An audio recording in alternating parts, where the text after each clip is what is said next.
né? Para mim, vocês entraram ontem e vocês já estão no 7º semestre, né? Então, as coisas passam rápido, pelo menos. Mas a vida é essa, não tem muito segredo, porque assim, da mesma forma que isso é para você, para mim também é bem corrido, né? Então eu fico meio receosa de me comprometer com uma outra demanda e depois deixar a desejar para vocês, porque eu não consigo, porque, por exemplo, eu não consigo dar conta de ficar conversando com vocês, por exemplo, durante o dia, tanto assim, né? O que eu consigo, eu respondo uns meninos, né, de TCC e outro, mas assim, talvez me comprometer com envio de várias outras coisas para complementar, talvez seja complicado, mas a gente pode tentar, tá? Tranquilo, tipo, só falar, ó, pessoal, dá uma estudada nisso aqui. Se você mandar eu ler, tipo, 20 páginas, eu leio tranquilo, eu até gosto de ler. Só que, Tá. tipo assim, se só me interessando, tipo, ó, Tó, nessa parte do livro didático pode te ajudar bastante. Aí eu vou e leio. Na verdade, eu tô terminando até 3 livros agora que eu tô terminando de ler, porque eu sou meio fã de leitura, então. Sim, aí você vai conseguindo ler, né? Tá bom. Eu vejo isso com vocês, a gente organiza. Ó, hoje a gente vai falar, na verdade, hoje e amanhã, sobre as intercorrências na gestação, né? As patologias que ocorrem na gestação. Acho que a Jussara ainda não tá aí, mas ela tinha me falado, né, de rabiscar aqui, não sei como a professora Patrícia faz, mas eu não descobri, fucei em tudo, não sei que raio de é a cruzinha que ela usa aqui para escrever certinho. Vou continuar rabiscando a aula e a gente vai fazendo e vai discutindo para ir falando aqui, né, o conteúdo, tá? Para falar um pouquinho, então, das patologias, né, a gente inicia falando um pouco das cardiopatias, tá? Geralmente na gestação, o que é muito comum acontecer, né? É muito comum a gente ter um débito cardíaco da gestante aumentado, né? O volume sanguíneo aumentado, né? A frequência dela cardíaca aumentada. Consequentemente, eu tenho ali uma diminuição da pressão, né? Porque se eu tenho um fluxo maior, né? Ela está percorrendo maior, uma resistência maior, eu tenho ali uma queda de pressão. Então, eu tenho algumas outras patologias associadas, né, à questão cardíaca, né? A gestante, então, ela tem uma tendência aí a ter uma pressão diminuída, ela tem uma tendência a ter sopros cardíacos, né? São funcionais, enfim, devido a esse aumento aí do fluxo. Então, quando a gente vai auscultar, a gente escuta um, um, um tom diferente, né? A gente, na ausculta, a gente percebe essa diferença. Ela pode ter palpitações, taquicardias, ter um aumento aí do coração, então uma cardiomegalia, pode ter edemas de membros inferiores e também um problema respiratório que muitas vezes está associado ao problema cardíaco, né? Por conta desse esforço, às vezes, que o coração pode estar fazendo, e aí ela pode fazer uma dispneia, tá? Então, essas intercorrências a gente pode avaliar e enxergar aí, né, durante o pré-natal com essa gestante, tá? Em geral, não são patologias graves, né? Vocês vão ver ao longo dessas 2 aulas que a gente tem alguns outros comprometimentos que são bastante importantes, assim, no sentido de gravidade, né? Claro que toda alteração, quando ela não é fisiológica, né? Ela, no caso, ela é patológica, ela tem sua relevância no processo do pré-natal, né? A gente precisa ficar de olho, a gente precisa entender, conhecer essa gestante, fazer o manejo dessa patologia, tá? Mas, né, em questão de gravidade ou de letalidade, né, de levar ao óbito, tudo, né, a gente tem que avaliar aí, né? Algumas exceções, a gente percebe a elevação, por exemplo, da pressão arterial dessa gestante. E aí a gente tem que, sim, acompanhar para ver se ela não vai evoluir para um quadro pior, né? Para uma outra condição, tá? O que a gente faz, né? O que a equipe multiprofissional pode ajudar? Para as gestantes que são cardiopatas, a gente precisa avaliar esse grau de comprometimento, como eu estava falando para vocês. Se for uma gestante cardiopata que estiver, né, descompensada, como vocês estão vendo aqui, ela provavelmente vai evoluir para hospitalização, né? Eu vou ter que levar ela para essa hospitalização, tenho que fazer, pedir com que ela fique de repouso, né? Às vezes é um repouso até absoluto no leito, para que a gente não tenha problema de alteração aí dessa pressão, tá? Claro que vamos fazer tudo que vocês já sabem: exame físico, anamnese, diagnóstico, avaliar prognóstico, né? Vamos avaliar aí a evidência de congestão venosa, se é que por acaso a gente tem alguma varizes, se a gente tem alguma deficiência de circulação, tá? Tudo isso a gente vai avaliar aí em decorrência do aumento da pressão, se, né, ela for realmente evoluído para essa patologia, tá? Infecções, deficiências nutricionais, a gente também tem que olhar, tratar as infecções, né? Limitar as atividades, como vocês estão vendo aqui, né? Também a gente precisa olhar, né, alguns outros tipos de sintomas associados aí a essa questão cardíaca, que é a pulmonar, né? Então, tem muitos sintomas associados: tosse com sangue, que é a hemoptise, estertores, são os sons que a gente percebe na ausculta pulmonar, a dispneia em repouso, sopro, que a gente falou, né? Em virtude do estreitamento, essa estenose aqui que eu grifei para vocês, né, da válvula mitral, taquicardia, tudo isso a gente precisa avaliar nessa gestante, tá? Então, quando ela é uma gestante considerada cardiopata, a gente faz a hospitalização, a gente interna essa gestante, né, para a gente conseguir monitorar em que pé que está essa patologia, né? Qual é a condição dessa patologia, se ela tem um prognóstico bom, se ela tem um prognóstico ruim, né? E aí nós vamos fazendo a manutenção dessa patologia, dessa doença, né?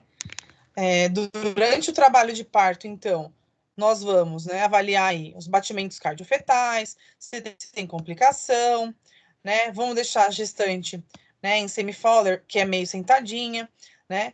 Diminuir aí o esforço respiratório, avaliar sinais vitais rigorosamente, administrar medicações analgésicos, se tiver prescrito pelo médico, tá? E no pós-parto, a gente vai avaliar também as outras condições e complicações que ela pode ter, né? Uma insuficiência cardíaca, por exemplo, tá? A gente pode avaliar a questão da trombose, né? Por isso que a gente precisa fazer tanto um bom pré-natal quanto uma manutenção muito boa do parto, né? Um acompanhamento ali perinatal para não ter problemas, elevação da pressão, enfim. E depois um puerpério, né? Um pós-parto muito bom, para que a gente avalie sangramentos, né? Para que a gente avalie se ela está com uma circulação adequada, se o coração ele tá batendo e tá, né, tendo um débito cardíaco esperado, se ela tá com uma frequência cardíaca adequada. Tudo isso a gente avalia nesses 3 períodos, nessas 3 fases, tá bom? Tudo bem, gente, de cardíaco? Sim, Pro. Ela vai ter gravidade. Oi, Tranquilo. tranquilo? Ela vai ter gravidade. Vocês vão ver que mais para frente a gente vai falar um pouquinho de pré-eclâmpsia, eclâmpsia, tá bom? Que são as condições que a gente vai ver durante a gestação, que são em decorrência dessas cardiopatias que a princípio eram simples, né? Como uma pressão aí descompensada, que pode agravar aí na hora do parto, né? Levando até ao óbito materno ou ao óbito fetal, tá? Na diabetes mellitus gestacional, né? Ela é outra condição que a princípio não é grave, porém ela pode agravar, né?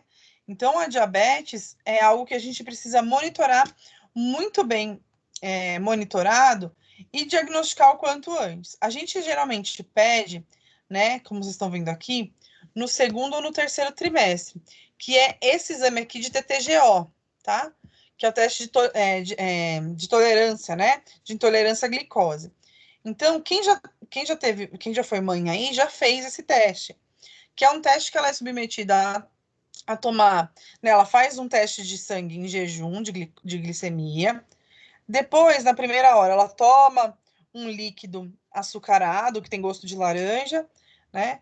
E ela tem mais outras duas coletas para avaliar como que essa glicemia se comporta no organismo da gestante, para realmente ter um diagnóstico fidedigno de diabetes mellitus gestacional, porque geralmente essa menina ela não é diabética, ela desenvolve a diabetes durante a gestação. E é por isso que a gente submete ela a esse TTGO, a esse tipo de teste, para a gente entender se realmente ela está com uma intolerância aí à glicose, né?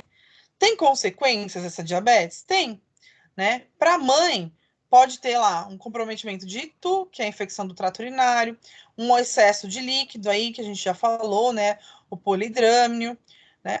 O abortamento espontâneo, complicações aí por conta da insulina, tá? Então, ela pode ter desde causas mais simples, né?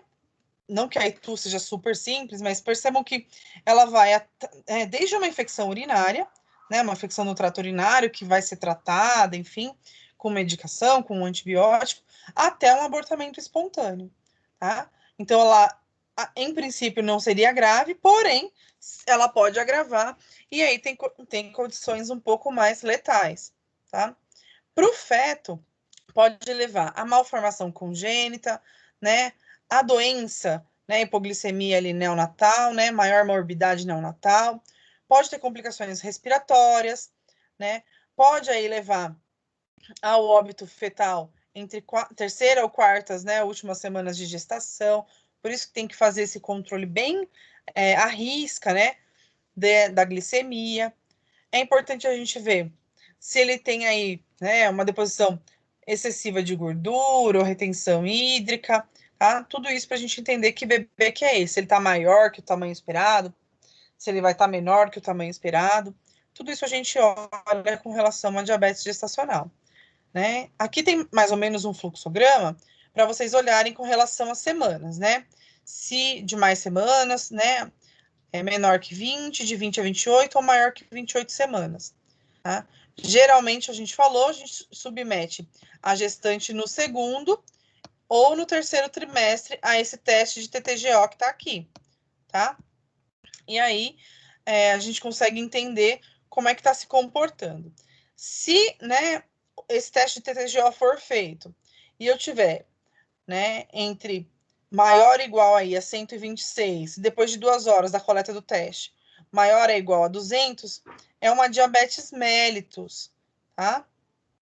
Se for, né, de 92 a 125, depois de 1 hora, maior que 180, depois de 2 horas até 200, é considerado diabetes mellitus gestacional. Então, uma coisa é uma coisa pelos valores vai ser diagnosticado como uma diabetes crônica dela, que foi percebido durante a gestação, ou uma situação em que a gente vai diagnosticar uma patologia realmente ligada à gestação, que provavelmente depois que ela parir, ela não vai manter essa diabetes, ao contrário da diabetes mellitus normal, né? Por isso que tem que seguir a risca aí, né, a questão dos valores, para que a gente não confunda, né, a diabetes mellitus tipo 2, né, e a diabetes mellitus gestacional, tá? É bem decoreba, tá? Não tem outra coisa. Por isso que eu trouxe no fluxograma, para ficar bem claro para vocês, né? Não é para desenvolver um raciocínio crítico, é decoreba mesmo, né? De vocês saberem o que quando é um valor e quando é outro valor, o que seria diabetes tipo 2 e o que seria, né, a diabetes gestacional em si, tá? Para tratar essa diabetes gestacional, né, como é que a gente vai fazer? Primeiro de tudo, a gente orienta, né? A gente sabe que orientação não quer demais, nem todas vão acatar. Eu tive um caso bem difícil essa semana. Na verdade, nem é ligado a diabetes gestacional, mas mais a comprometimento alimentar essa semana passada, né? Final da semana, né? A orientação alimentar, porque eu precisei incentivar a menina gestante novinha, soropositiva, tudo, a se alimentar legal, porque ela estava fazendo uma alimentação muito pobre em nutrientes, em vitaminas, mas precisava também entender a condição dela, né? Ela tá com uma anemia para desenvolver, não estava tomando sulfato ferroso para dar o suplemento, então, para ela desenvolver a anemia, né, ia ser ali num pulo. Mas ela também né, me relatou a dificuldade de comprar todos esses alimentos bonitos que estão aqui na foto, né? Porque ela não tem grana, né? Então não adianta eu só orientar coma vegetais verdes escuros, né? Coma não sei o quê, que também é difícil, né? Que entra nessa condição que nós estamos discutindo.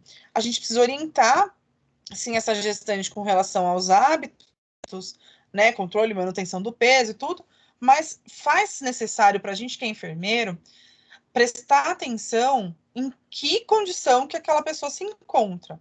Ela vai conseguir comprar? A gente consegue ajudar de alguma forma, né? A gente tem alguma horta comunitária que consiga facilitar aí essa pessoa, né? Então é importante a gente orientar, mas também entender a condição dela, tá? Não só esperar que ela vá fazer tudo que a gente estabeleceu como terapêutica, só porque a gente acha que vai ser bom para ela, né? A gente tem que entender a realidade dela. A gente orienta exercícios físicos, né? Se tiver contraindicação, também a gente reforça. Monitorar a glicemia de 4 a 7 vezes por dia. Então, faz praticamente uma triagem bem minuciosa, monitora mesmo, avalia o comportamento da glicemia durante as refeições aí, né?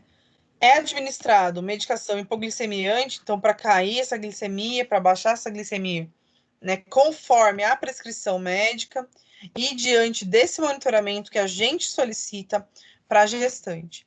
Aí sim é feito um cuidado, né, traçada aí realmente a terapêutica medicamentosa que essa gestante vai fazer, tá? Alguém queria falar alguma coisa? Isso daí cai Oi. bastante em informação integrada da saúde, né? Eu acho que é isso. Informação da saúde, que as pessoas podem fazer plantação de alguma coisa na UBS. Pelo que eu estava vendo, eu estou tendo informação da saúde e lá fala Uhum. bastante dessa situação. As pessoas que sofrem de diabetes, idosos, você pode tipo impulsionar os idosos, até mesmo eles fazer a plantação, cuidarem da plantação para se sentirem mais autônomos sobre o que eles fazem E sobre a sociedade. sim, a gente incentiva, assim, né, não só os idosos, mas né, os jovens, enfim, cada grupo de acordo com a sua faixa etária, a participar, sim, desses outros programas. Claro que a gente está na fase pandêmica, né? Mas fora isso, a gente estimula a horta comunitária, grupos de caminhada, faz esses grupos de artesanato, onde discute uma coisa ou outra, né? Até às vezes mesmo alimentação saudável. E por isso que eu falo que é tão importante a gente entender a condição de cada uma, nesse caso das gestantes, né? Que é o que a gente está trabalhando hoje nessa disciplina, porque a gente às vezes, geralmente, só passa para ela o que a gente acha adequado, né? Então, talvez incluí-la nesses programas faça mais diferença do que só passar uma dieta meio pronta, né? Não posso mandar ela comer só couve e brócolis se a menina não consegue comprar nem pão, né? Então, eu preciso entender todas as condições e ir fazendo, né, a orientação mais adequada, tá? Passando para Itu, né? A infecção do trato urinário, meninos, é uma condição muito comum, né? Acontece e acomete praticamente todas as gestantes, recorrente, né? Não é que trata uma vez, não dá mais, geralmente elas têm recorrência e elas são assintomáticas, né? Nem todas elas percebem esses sintomas. Quando tem essas manifestações clínicas aqui, maravilha, nós conseguimos resolver o problema mais rápido. Quando não, é só através dos exames a cada trimestre que a gente vai investigar essa condição, a não ser que ela venha com queixa, tá? Mas, como eu disse, muitas delas são assintomáticas, elas não percebem nada, elas não percebem alteração, né? E aí que dificulta mais a gente tratar com isso, né? Tratar essa patologia, tá? Geralmente é mais aí acometido por Escherichia coli, né? E as manifestações são dor aí no hipogástrio, né? Ali, né? No baixo ventre, né? Ao toque vaginal tem dor, né? Algumas têm o sinal, esse sinal de Giordano positivo. Vocês já viram o sinal de Giordano? Que é uma manobra que se faz, né, como se fosse uma pancada com a mão firme e aberta, né, na região dos rins, para checar que dor que tá, né, o quanto dói, para entender se pode ser um comprometimento mais superior do que inferior, ou seja, se essa infecção urinária ela pode estar alojada mais realmente nos rins do que em bexiga ou uretra, tá? Então, se faz essa questão do sinal de Giordano para entender a localização também, tá bom?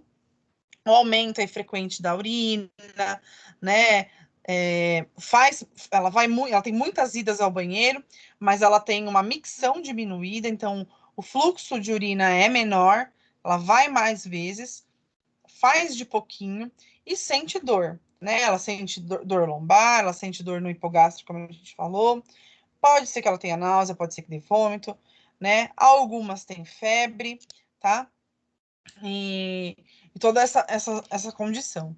Mas, como eu falei para vocês, a maioria vem assintomática, né? Elas não referem sintomas nenhum.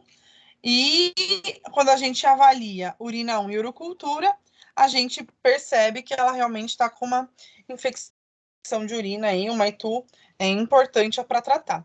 Tá? E aí ela realmente faz o tratamento com o antibiótico, né? Para a gente diagnosticar ITU, a gente faz urina 1, né? E faz a urocultura, tá bom? Vão tratar com antibiótico, com aumento da ingesta hídrica, né? E fazer o exame após a consulta. Também nada adianta eu só coletar, passar o antibiótico e achar que o antibiótico resolveu e eu não monitorar, não reavaliar o caso. Então, eu peço novamente, esse pote de tampa vermelha, tá? É o pote da urocultura, tá? Nossa, o que eu tentei escrever aqui? Uro. E o pote da tampa branca é o de urina 1, tá bom?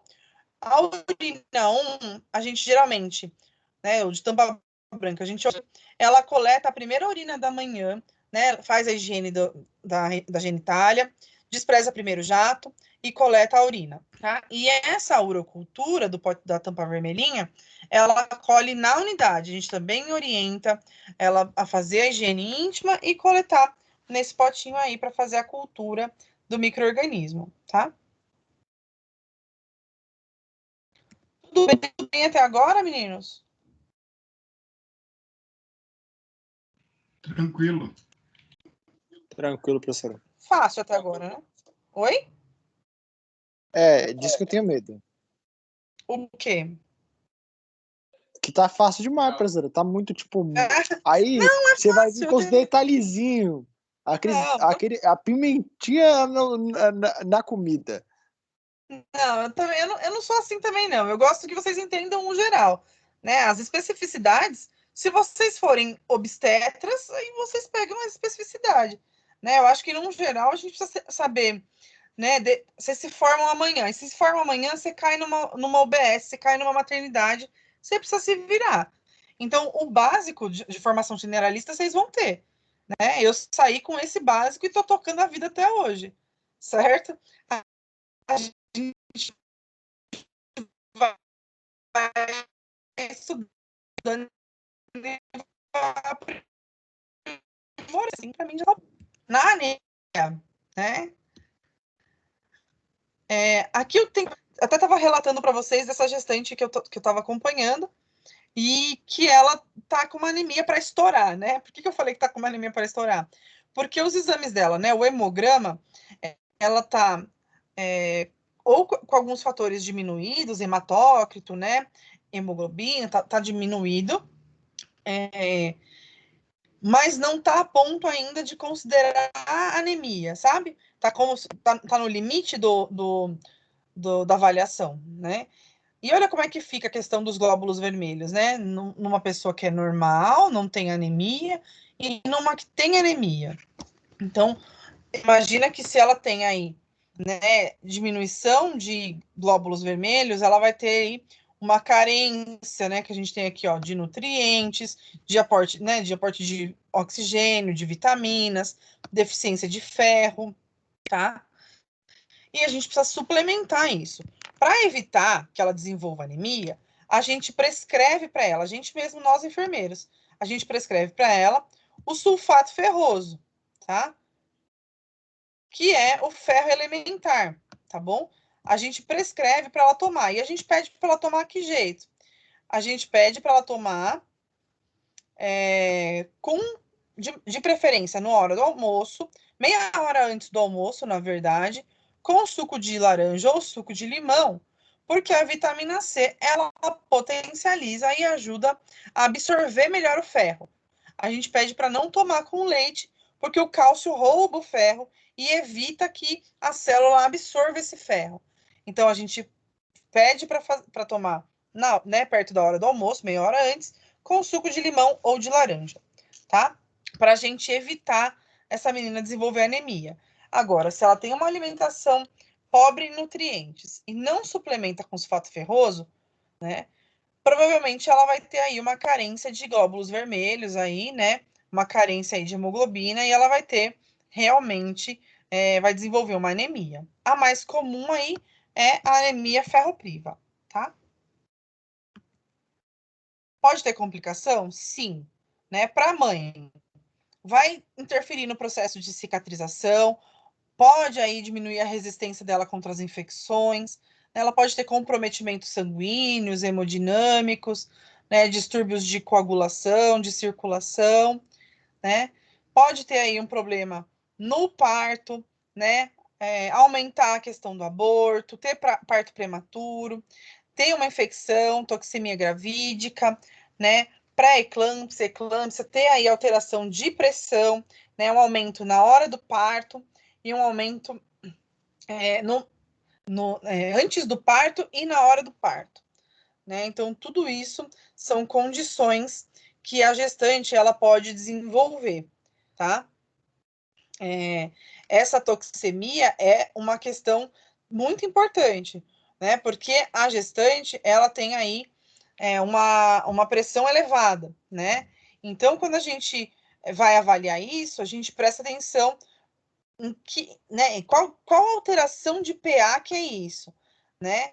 Se é uma condição patológica, se ela era cardiopata, ou se ela está tendo episódios frequentes de aumento de pressão, tá bom? Que vai evoluir aí realmente para pré-eclâmpsia, né? Para subir essa pressão desenfreada antes do parto, ou na eclâmpsia, que ela vai subir exatamente no pós-parto.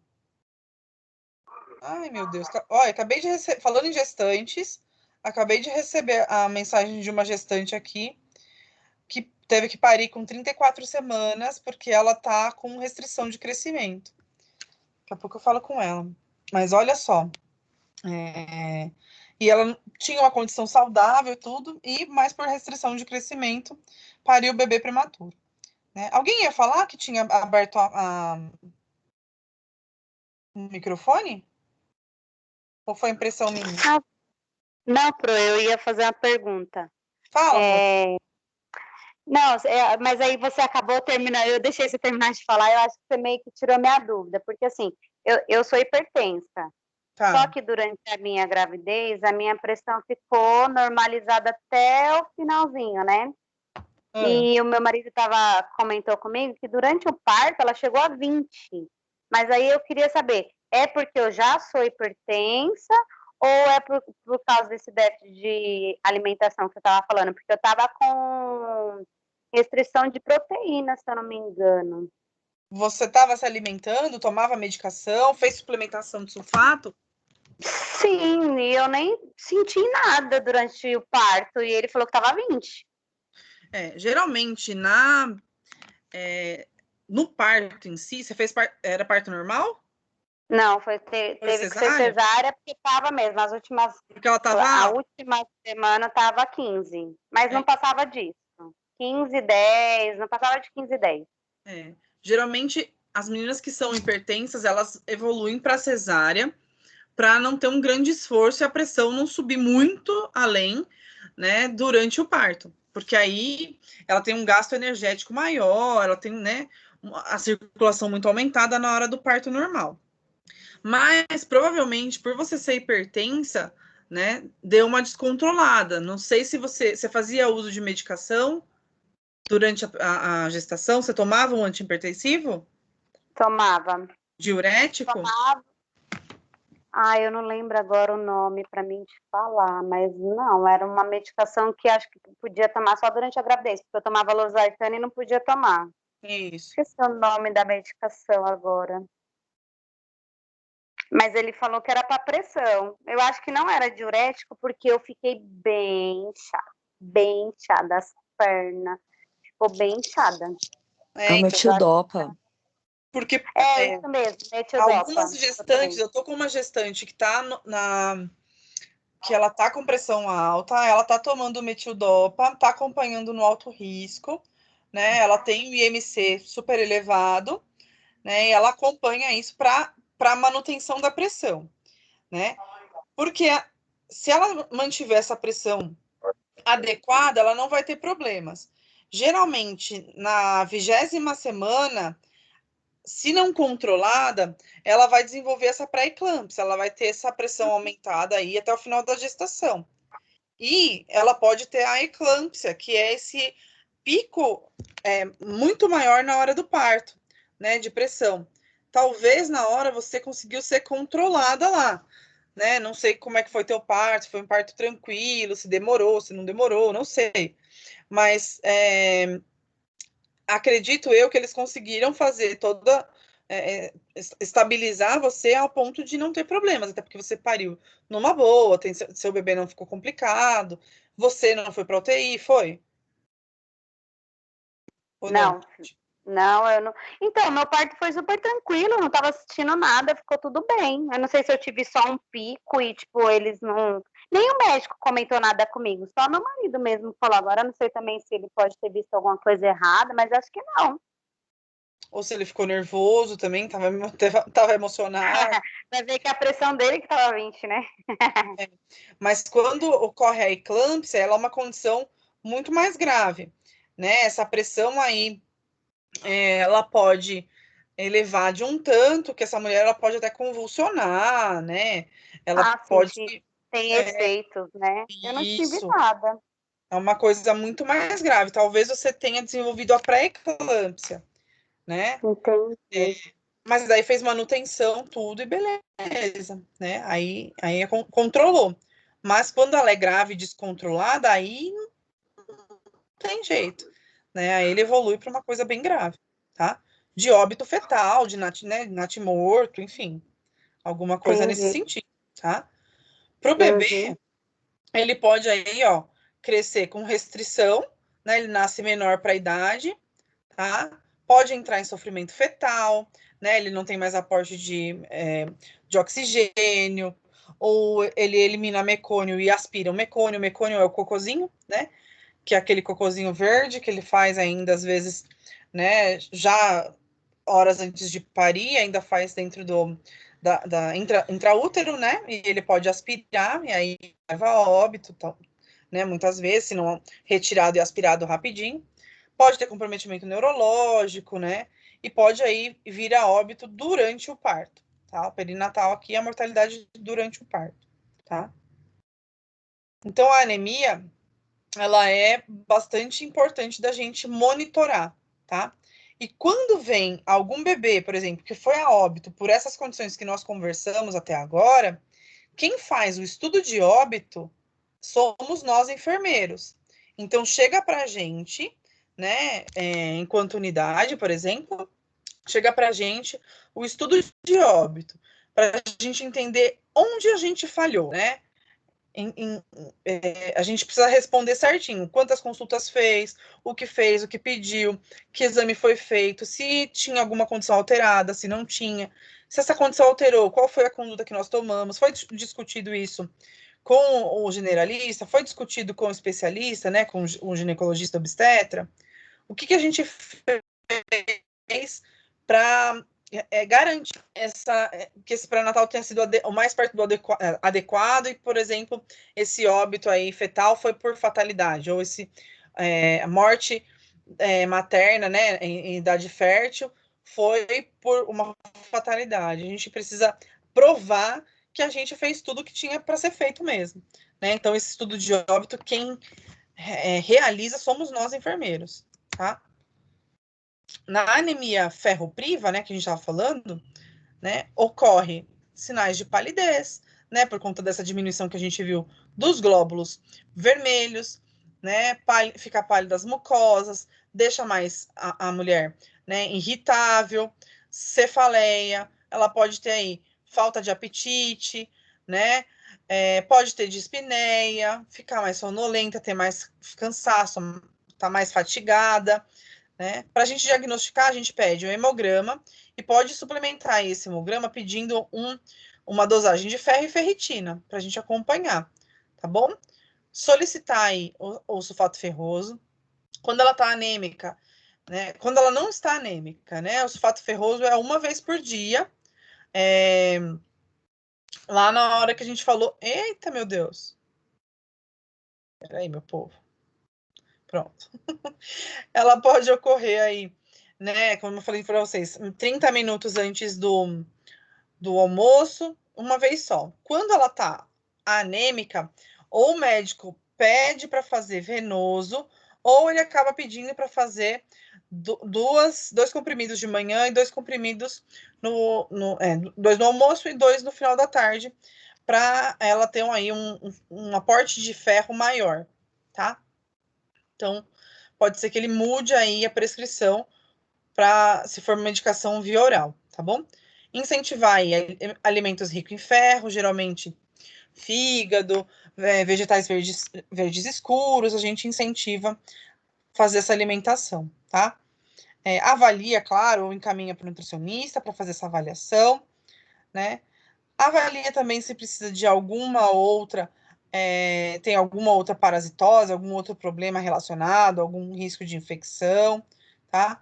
E acompanha, a gente pede exames também de hemoglobina e hematócrito, né, a cada mês, para a gente entender se essa terapêutica de sulfato ferroso e de alimentação que a gente orientou está sendo eficaz ou não, tá? Aqui, né, na doença hipertensiva, que a gente estava falando, né, da elevação da pressão e tudo, é aqui que a gente considera as coisas graves da pressão alterada, né, que a gente falou de eclâmpsia e pré-eclâmpsia, né, então podem acometer aí a gestante, geralmente no terceiro tri, né, é uma condição grave, certo? E o que a gente mais vai enxergar nessa mulher é a elevação da pressão, né, edema, geralmente ela chega até a nasarcada. A nasarca é aquele edema generalizado. Então, você vê que ela não está só inchada nos membros inferiores, não é só as pernas que estão inchadas. Ela está edemaciada num todo, são os braços, né? A gente percebe assim pelo rosto, pela face, pelos membros inferiores claramente, tá? E a gente vai avaliar a albuminúria, proteinúria. Então, essa mulher, ela está com excesso, né, de albumina e de proteína. Os dois são proteínas. Então, ela está com esse excesso e está eliminando na urina. Por isso que a gente pede sempre os exames, né, laboratoriais de hemograma, tudo, glicemia, né? E também pede urina 1 e urocultura. Não só para ver infecção, mas para a gente ver se ela está com alguma eliminação inadequada na urina, né? Seja de proteína, seja de leucócito, seja de hemácia, seja, né, do que for, tá? Vocês lembram de tudo, de como que é um hemograma certinho? Do que pede, do que tem? E qualquer coisa eu tiro foto lá para vocês amanhã de algum e mostro. E trago para vocês olharem. Não sei se vocês lembram das coisas seriadas. Eu acho que vocês já tiveram em fundamentos técnicos, se eu não me engano. Vocês já devem ter tido exames laboratoriais, ou não? Não? A matéria a gente teve, mas... Achei que estava falando só. Vocês tiveram. Mas eu não me recordo Eu, parte. eu acho que ele chegou a ver isso sim, na verdade. A professora até apresentou lá, nós teve até um trabalhinhozinho falando sobre hemograma, exame de sangue também, exame de urina e tudo mais. Isso aí.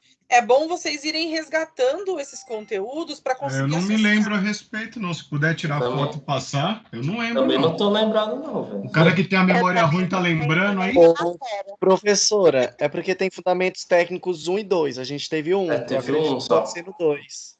Não, vocês tiveram fundamentos técnicos e o outro é fundamentos semiológicos. Então acho que a gente não teve essa matéria aí. Eu acho que a gente não teve o técnicos. Acho que a gente teve não. Será, gente? É de quarto semestre. Semiológico teve, técnico Semiológico teve. também Eu teve. não Maravilha. lembro. Eu acho que Fundamentos técnicos, vocês vão aprender as técnicas. Era a passagem de sonda. sim, a gente teve. A gente teve com a Dani essa, eu acho. Então vocês tiveram exames laboratoriais, certeza. Mas eu tinha olhado lá na grade e parece que tinha fundamentos técnicos 1 e 2. Será? Não lembro não dessa grade assim, mas de repente... Esse daí é de 1 e 2 teve, pelo que eu vi, tinha esse negócio mesmo. Tá. Eu até cheguei a perguntar para o Alexandre sobre isso aí uma vez. Eu tento tirar foto de alguma das minhas gestantes, tudo para mostrar para vocês como é que fica um hemograma, o que tem no exame de urina que a gente vai olhando. Claro, gente, que a gente se apoia muito na referência do laboratório, né? Mas a gente, quando desconfia de algum dado, a gente discute com os colegas, para a gente entender se aquele dado está fidedigno ou não, né? Se a gente deve repetir o exame, se a gente deve repetir a amostra, tá? Fiquem tranquilos quanto a isso, porque também não quer dizer que vocês vão sair dominando exames laboratoriais, tá? Exames laboratoriais são também bem criteriosos, minuciosos da gente entender, mas a gente sempre se apoia no laboratório, mas é legal vocês olharem para se apropriarem mais, tá? Aqui eu trouxe só para fixar, né, para vocês verem aí a questão, né, de que a doença hipertensiva específica da gestadeg, aí que a gente fala, ela está associada, então, à elevação da pressão, à eliminação de proteína na urina e a edema, principalmente de membros inferiores, que pode até ser a nasarca, tá? Que é o edema generalizado. Então, essas 3 condições já sobem o alerta para a gente enfermeira. A gente vai ter que acompanhar essa menina, porque provavelmente ela pode desenvolver aí uma doença pior. Ela pode ter uma pré-eclâmpsia ou ela pode ter uma eclâmpsia, tá bom? Né? Aqui tem a divisão. Então, a hipertensão, né, na gravidez, ela pode ocorrer. Lembra, geralmente a grávida, ela tem a pressão diminuída. Então, se a pressão dela está começando a elevar, eu vou ficar de olho, principalmente nas meninas, que é o primeiro parto, vocês estão vendo aí, nas primíparas, né? A gente pode enxergar essa hipertensão aparecendo. Se ela gravar, né? Se for uma hipertensão, ela vier aparecer depois da 20ª semana, tá? Com a eliminação de proteína na urina e com proteinúria que a gente está vendo, considera então que é uma pré-eclâmpsia, tá? E a gente faz o monitoramento bem assíduo dessa gestante. Geralmente ela é encaminhada a pré-natal de intermediário a alto risco, dependendo muito da decisão do ginecologista, ela para de acompanhar com o generalista e com o enfermeiro, tá bom? Aí ela passa a condições médicas específicas. Ou ela pode desenvolver a eclâmpsia, né? Que é uma complicação da pré-eclâmpsia, porque ela pode ter outros comprometimentos. Lembra, eu falei para vocês, na eclâmpsia ela pode convulsionar. Então, se envolver aí sistema nervoso central e ela ter convulsões por conta dessa elevação da pressão, uma eliminação grande de proteína, de albumina na urina, enfim, estiver perdendo eletrólitos, tudo, né? A gente precisa monitorar ainda mais essa menina, tá? Ela com certeza fica no alto risco e ela provavelmente é internada, é acompanhada, monitorada, fazer balanço hídrico. Vocês lembram o que é balanço hídrico? Vocês viram? É o controle da quantidade de líquido ingerida e o quanto que é eliminado. Perfeito. Aí faz um cálculo. Isso, exatamente. Tá? É exatamente isso que tem que fazer para a gente entender como é que tá isso, tá? Ela pode ter uma hipertensão aí crônica, né? Que pode ser uma condição que é antes da gestação, então que nem a Leide estava falando, que ela já era hipertensa e ela foi monitorada durante a gestação, né? Ou ela pode ter essa toxemia, essa pressão alta elevada durante a gestação, ela adquiriu, né? Ela pode até cronificar, mas ela adquiriu depois da gestação. Então a gente classifica as DEGs assim, tá bom? Aqui também é só para vocês entenderem, né, onde começa a desenvolver a pré-eclâmpsia, né, o que a gente pode, em que semanas, em que trimestres que a gente vai enxergando isso.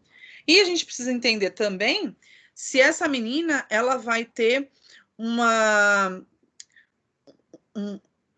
ela tem essa alteração de pressão, mas ela não manifesta tantos sintomas, né? Às vezes ela tá desenvolvendo uma pré-eclâmpsia com uma pressão que a gente não considera elevada, mas que para aquela menina é uma pressão elevada. Para melhorar esse exemplo, né? A gestante, ela tem uma pressão lá, 9/6, 10/7, e geralmente ela está fazendo picos de pressão, por exemplo, 13/9, 14/10, que não é uma super pressão elevada, né? Mas a gente tem que abrir o olho, mesmo aí, e associar aos outros exames, né? Porque a gente pode ter um aparecimento dessa pré-eclâmpsia um pouco tardia, né? E aí a gente tem um agravamento e óbito materno ou óbito fetal por conta disso, tá? Porque a gente achou que aquela pressão não estava tão alterada assim. Então a gente abre o olho para manifestações mais altas de pressão, tá? O que pode levar essa DEG, né? Essas doenças hipertensivas da gestação? A idade, né? A fator idade. Então, as meninas um pouco mais velhas, gestantes acima dos 35, né? Que tiveram vários partos, que têm doenças pré-existentes como diabetes e lúpus, né? Que tem lá a elevação, o aumento da quantidade do líquido amniótico, né? O polidrâmino, tá? Dieta rica em sal e carboidrato, então ela não faz uma alimentação adequada, por isso que a gente tem que sempre orientar.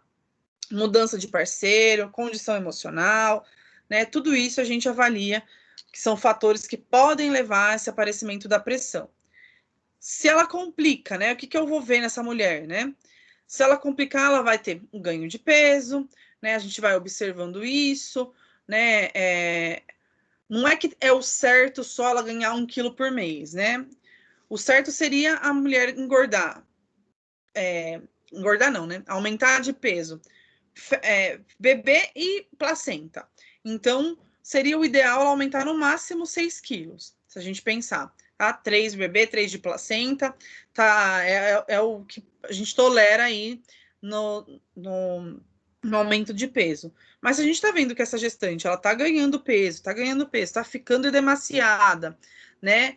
Tá inchando demais, a gente precisa sempre estar com o alerta ativado, tá bom? Se ela tem algum comprometimento neurológico, a gente também precisa ficar mais alerta ainda. E monitorar os exames, os hemogramas e os exames de urina, tá bom? Um sinal que vai dar ruim, né? Que é o que a gente tem aqui de mau prognóstico, né? A gente já estava uma condição ruim, mas eu não tenho não estou vendo uma luz do fim do túnel. O que pode dar ruim? O que pode levar ao óbito materno ou ao óbito fetal. Hipertermia, né? Cianose, tá? Taquicardia, coma, né? E a pressão aí além, né? A pressão sistólica além de 200 milímetros de mercúrio, tá bom? Falta de urina, né? A oligúria ou albuminúria, eliminando muita proteína específica na urina. São sinais de que tá complicando o quadro dela e pode realmente ir a óbito, tá? O que leva ao óbito, então, materno? A insuficiência renal, né? A hemorragia cerebral, edema pulmonar, insuficiência cardíaca e broncopneumonia. Tudo isso vai levar ao óbito materno, tá bom? Para tratar, obviamente, a gente vai monitorar essa pressão. Não é simplesmente ver a PA aleatório, a gente faz um controle dela, né? Diversos períodos do dia, em repouso, em esforço, a gente avalia a questão da anasarca, do edema generalizado, né? A parede abdominal, como tá aí para vocês, membros inferiores, superiores, né? Face. E a gente observa o aumento de peso e avalia, pede um exame que chama urina 24 horas. Vocês já viram idosos indo na UBS com umas garrafonas de xixi, de urina? A urina proteinúria, professora? Isso. Vocês já viram? Eles vão levar lá os galõezinhos de urina, né? Que é para a gente monitorar a questão da proteinúria. Então, a gente pede a urina de 24 horas e vai acompanhando a eliminação aí da proteína na urina, tá? Que é um dos exames que complementam aí a avaliação, tá bom?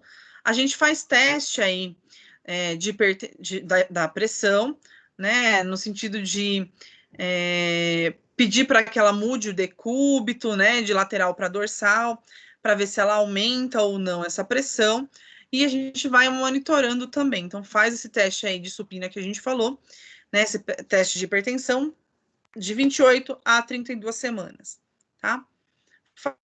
Fazemos aí o controle, então, da PA, como a gente falou, medicação e alimentação, tá? Se essa pressão, ela tiver sem controle, tudo, né? Ela vai para o alto risco, tá? No caso de pré-eclâmpsia ou eclâmpsia, né? Repouso absoluto no leito, dieta leve, líquidos, a gente protege essa mulher contra traumas, oferta oxigênio, né? Avalia a função renal, muitas vezes a gente controla, né? A pressão, a pressão através de monitor, tá? A gente fica avaliando sempre o monitor cardíaco, faz monitoramento dos sinais, tanto da mãe quanto do bebê, então a gente acompanha os batimentos cardiofetais, faz tipagem sanguínea e fator RH, para a gente descartar outros problemas, como a isoimunização do RH, que vocês vão ver, né, que é quando a mãe e o feto têm diferenças aí de tipo sanguíneo, fator RH, tá?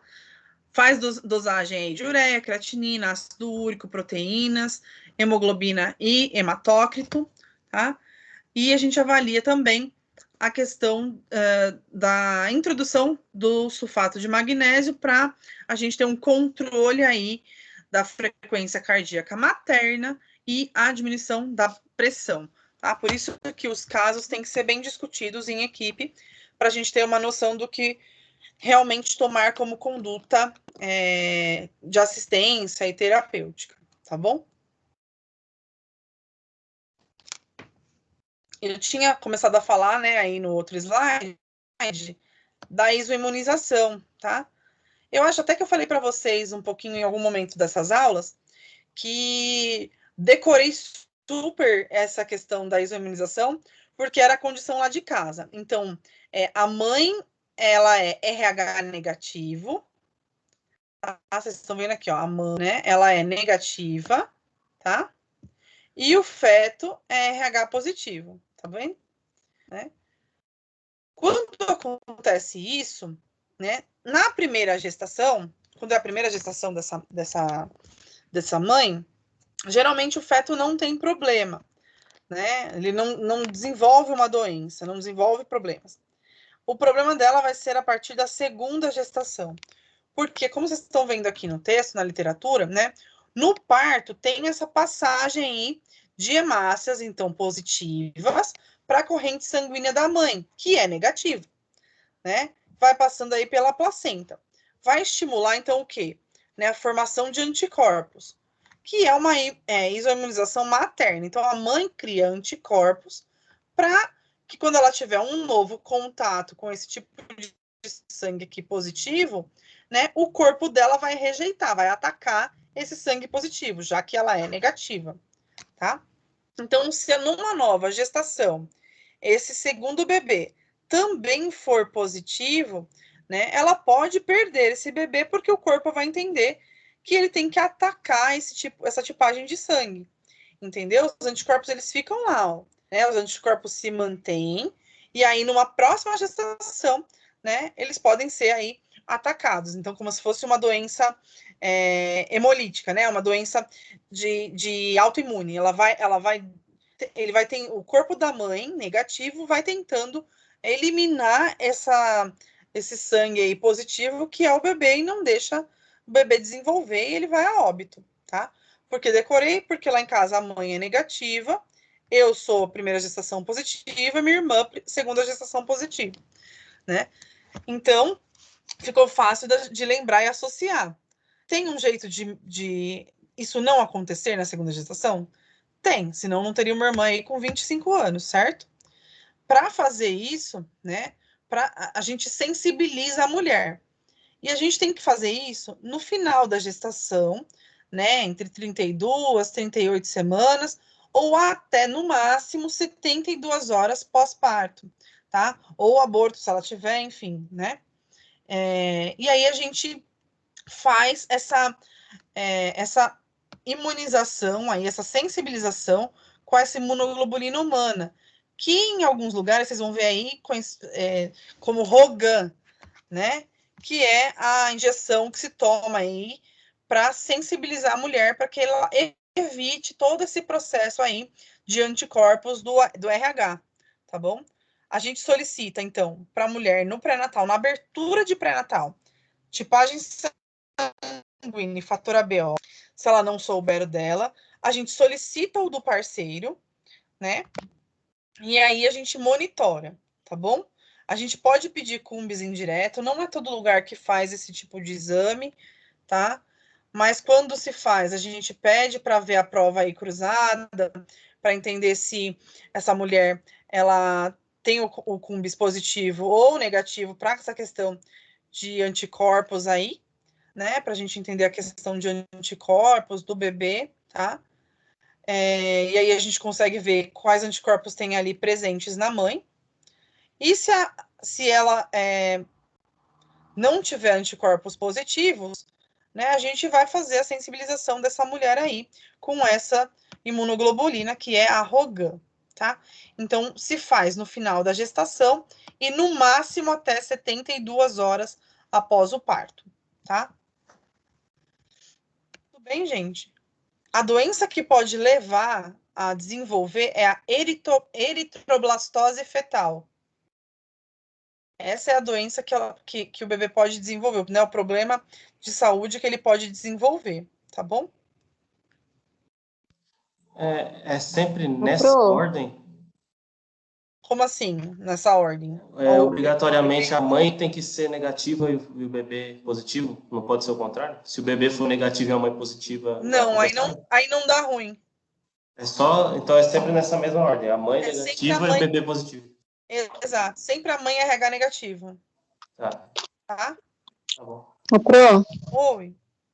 pode ser por isso que antigamente tinha tantos óbitos, tantas mortes? Por esse motivo? Você não sabia? Porque é uma coisa que, como é que eles iam ficar controlando esse tipo de coisa, né? Associando a fator RH sanguíneo, né? Por isso que Minha acabou... mãe teve 5 abortos, entendeu? Gente, a gente até vai falar um pouco até mais amanhã com relação ao abortamento, que eu sou a pessoa mais tranquila para falar disso, expert, porque eu tive 3, né? Então, a gente pode conversar de várias coisas. Mas pode ser que porque as mulheres antigamente também abortavam por conta da questão do fator RH, né? Mas tem outras condições que podem levar ao aborto, né? E não tem o que fazer, né? Infelizmente, né? A gente tem que só tentar eliminar essas causas possíveis, né? Fala. Minha mãe é positiva e meu pai também é positivo. E normal eu ser negativo? Eu tenho o fator RH dela, mas desculpa, tenho o tipo sanguíneo dela, mas o fator RH é negativo, mas nem meu pai nem minha mãe é negativo. Mas é aquela condição de azinho de genética. Lei de Mendel. Primeira lei de Mendel. Lei de Mendel, é isso mesmo. Então, pode ter essa condição, sim. Tá? Um deles deve ter um gene... Fatores diferentes, né? Não é heterozigose, que você tem as coisas diferentes. Então, por exemplo, não é... eu vou dar um exemplo como o A, mas eu sei que o cálculo... a condição para ver sangue era diferente. Mas faz tempo que eu não vejo isso, mas era assim. Eu não lembro também, eu acho que é... Eu esqueci, se vocês que tiveram há 2 semestres não lembram, eu que tive há 8 anos, né? E não Tinha que saber. Isso. Mas era como se fosse assim, ó. Azão, azinho, azão, azinho. Então, você tem uma porcentagem de chance, 25% de ter azão, azão, 50% de ter azão, azinho e 25% de ter azinho, azinho. Então, tipo, é como se tivesse uma possibilidade aí de 25% de ter o seu fator RH negativo. Entendeu? Tá bem, ó. Ficou direitinho. Só que com tipo sanguíneo, se eu não me engano, é II, e tipo, tem o B e o A, que é do tipo sanguíneo, e o I, o Zizinho, que vai definir o fator RH. Fator RH. Tem razão, Fê, era isso mesmo. Para a gente definir se era A, B, né? Enfim. Exato. Era mais ou menos. Quem não entendeu o rolê todo precisa estudar genética. É isso. É muito divertido, velho, genética. Quem não entendeu o rolê tem que dar uma lida em genética. Tá? Também te amo, viu? O quê? Também te amo, viu? Resgatar, gente, ó, porque uma coisa é associada na outra. Vocês estão vendo que um treco que vocês viram lá, que eu não sei nem com que professora foi, de imunemato, vocês estão vendo por agora. Genética que vocês viram, vocês estão vendo por agora. Questões de fundamentos, técnicos, vocês estão vendo agora. Então, assim, todas as coisas elas vão se relacionando. Então, faz sentido vocês irem resgatando. Eu acho até que é para fechar, não sei, a aula, porque foi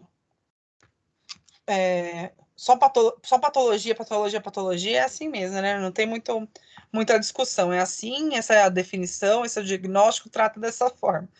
Mas aí a incompetência cervical, né? É a questão de o útero não suportar ali a gestação, né? Então ele tem alguma condição que ele se torna frágil, ele pode ter uma abertura, uma ruptura, um rompimento, e aí a mulher ela não segura a gestação, né? Popularmente dizendo. Então é um defeito, né? Ali no colo do útero, que ele se torna incapaz de manter a gravidez até o final, né? O que induz a um parto prematuro ou leva a um aborto, tá? Porque o colo abre, ele fica fino e abre, tá? Para a gente diagnosticar essa incompetência do colo, né, essa incompetência cervical, a gente solicita uma transvaginal para enxergar, tá? A gente não vai ficar fazendo, lembra, tantos toques vaginais, porque a gente pode estimular o abortamento, principalmente antes das 20 semanas, tá bom? Para a gente tratar isso, né, quando isso é diagnosticado cedo, né, vai fazer, então, um reforço desse colo. Para fazer esse reforço, faz uma cerclagem, né? Que é como uma sutura que é feita ali para reforçar o colo, para evitar com que ele se abra antes do previsto, tá bom? Então, a gente pode avaliar e ver que isso acontece mais, né? Entre a 14ª e a 18ª semana, que aí tem um risco menor de abortamento. A gente considera risco de aborto até a 12ª semana. Um risco alto de aborto. Não quer dizer que ela não possa perder até a 20ª semana, né? Mas o risco maior de abortamento é até a 12ª semana. Tá? Então, entre a 14ª e a 18ª, faz a cerclagem quando identificada a incompetência aí do colo do útero, tá? O desenho não está tão nítido, né? Mas vocês estão vendo que aqui é um colo do útero, né? Ele está mostrando aqui pra gente que ele está aberto, tá vendo? E aqui na imagem 2, né? É feita essa sutura, tá vendo uma linha branca que eu estou tentando circular? Tá? Essa linha branca que é feita a cerclagem, que é a sutura em volta ali do colo, para evitar com que o colo se abra e aí ele leve a um parto prematuro ou a um abortamento, dependendo aí das semanas desse bebê, tá? Aqui nessa figura fica até mais claro, né, pra gente, então, o colo ele pode se abrir, tá vendo? Né? Onde eu tô riscando. Então, para evitar isso, eles passaram aqui, fizeram essa cerclagem para evitar a abertura do colo, tá? E a passagem aí do bebê. Essa é uma das condições, né, que eu acho, assim, das intercorrências que a gente tem na gravidez, uma das coisas mais feias, assim, que eu já vi, né, que a gente pode ver, identificar, né? É uma anomalia, tá? Do desenvolvimento da placenta, que ele forma como se fosse um cachinho de uva, ele forma um monte de vilosidade, um monte de massinhas, né? Um monte de bolsinhas que vão preceder um tumor, né? Então, ele fica um treco absurdamente feio, né? Como se fosse esse cacho de uva aí, né? É raro, não acontece muito, né? Mas pode levar aí a várias complicações, tanto para o bebê quanto para a mãe, né? Pode levar a sangramento, né? Pode levar aí um crescimento anormal do útero, além de preceder aí um tumor maligno com metástase rápida. Então, essa mulher ela pode ter que ser submetida a uma esterectomia, né? Uma retirada de útero total, né? Ela não vai mais parir, não vai mais gestar, enfim. E, além disso, pode ter uma pré-eclâmpsia grave aí no comecinho do 2º trimestre, né? Então, a mole datiforme ou a gestação molar, né? A gente vê uma gestação dessa forma. Então, é como se o útero ele fosse formando essas bolsinhas, essas vilosidades, e ficasse esse treco horroroso que fica aqui, né? Ao redor do útero, tá? Na ultrassonografia, a gente vê, então, todas essas bolsinhas, como se fossem umas coisas bolhosas, né? Como se fosse um monte de bolsinhas aqui, ó, estão vendo? Né? Então, na ultrassonografia, a gente enxerga assim. E na avaliação anatomopatológica, a gente vê a gravidez com esse monte de coisa aqui, dessa malformação da placenta, que vocês estão vendo, e o fetozinho aqui no meio, né? Então, é uma das condições mais feias, assim, que eu já vi, que pode acontecer com a gestação, tá? Chocante, né? Ou não? Só eu que me choco? Acho das patologias todas a mais feia, assim, né? Então... Ô, Pro, Oi. E o bebê se forma numa boa? Se forma do jeito que você tá vendo aqui, ó, mas ele não tem suporte, né? Ele não vai evoluir para um parto normal, assim, sabe? Não vai evoluir esse bebê, né? Ele vai ser retirado, porque senão a mãe não consegue levar uma gestação até o final com um bebê desse. E isso tá? dá Então, para mais que uma vez? Se acontece mais que uma vez, depende, né? Se ela fizer uma esterectomia parcial, enfim, pode ser que ela consiga gestar de novo. Mas geralmente essa esterectomia ela é feita total para a gente eliminar qualquer coisa dessa mola hidatiforme, né? Porque essa mulher ela pode ter uma nova gestação molar, né? Eu caí ou vocês caíram? Não, tô. Acho, não sei. Não, tá normal. Eu caí. A prof que caiu. Tá. Eu caí, mas voltei. Caí, mas estou viva. Eu estava falando para vocês que geralmente faz uma esteré, né? Então tem que tirar esse útero, tudo, tem que tirar, porque ela pode fazer uma nova gestação molar, ou não eliminar e ter a condição de um tumor, né? Vocês viram que ela pode dar metástase, então, assim, muito difícil dessa mulher ter uma nova possibilidade de gestação molar, por conta de ser optado uma esterectomia. Como é que a gente percebe, né? Na palpação, a gente pode perceber que o útero está diferente, a gente não percebe aquela barriga mais tensinha, né? Mais durinha da gestação. A gente vai avaliar a questão do ultrassom,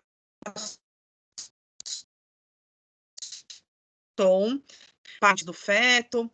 Tem que, por conta da elevação do hormônio da se não é uma gestação gemelar, por isso que está tão elevada esse hormônio, então a gente também precisa descartar isso, e vai controlar a gravidez por conta do aborto, né? Precisa avaliar aí a questão da tipagem sanguínea, né? O cumbis indireto, para ver se tem alguma correlação aí com o fator RH e o tipo de sangue, né?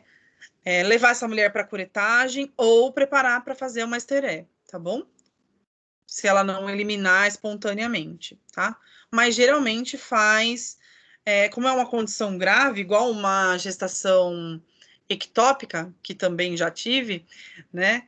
Se não evoluir para um aborto, então a gente precisa fazer a retirada, né? Então, por exemplo, se eu não evoluísse para um aborto espontâneo da minha ectópica, eu teria que ter retirado uma trompa, né? Então, acontece da mesma forma aí com a mulher que desenvolve mole datiforme.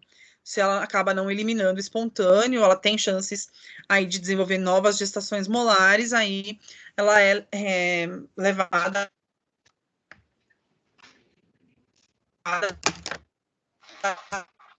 a preparar a esterectomia, tá? É isso, meu povo. Não quero manter. Certo? Muitas patologias. Amanhã, guarda a graça aqui pra vocês verem que eu tô aqui, presente, falando. É porque já cai a internet, né? Se eu ficar com a câmera ligada, ainda fica pior um pouco. Mas aí amanhã a gente conversa um pouco, falo dos 50 abortos que eu tive, dos 3 abortos que eu tive, aí comparo um pouco para vocês também entenderem que são umas das intercorrências que a gente tem durante a gestação. Nada melhor de quem viveu, para expor para vocês como é que cada coisa pode acontecer. Tá bom? Perguntas, tá bom, dúvidas? obrigado. Nada, Jonathan. Professora. Oi. Tudo Nada bem? Mais. É a Giovana. Oi, diga. Então, é aquela que é do terceiro semestre, né? Sim. Então, professora, o que acontece? O rapaz que me mandou os links lá para mim poder fazer o resumo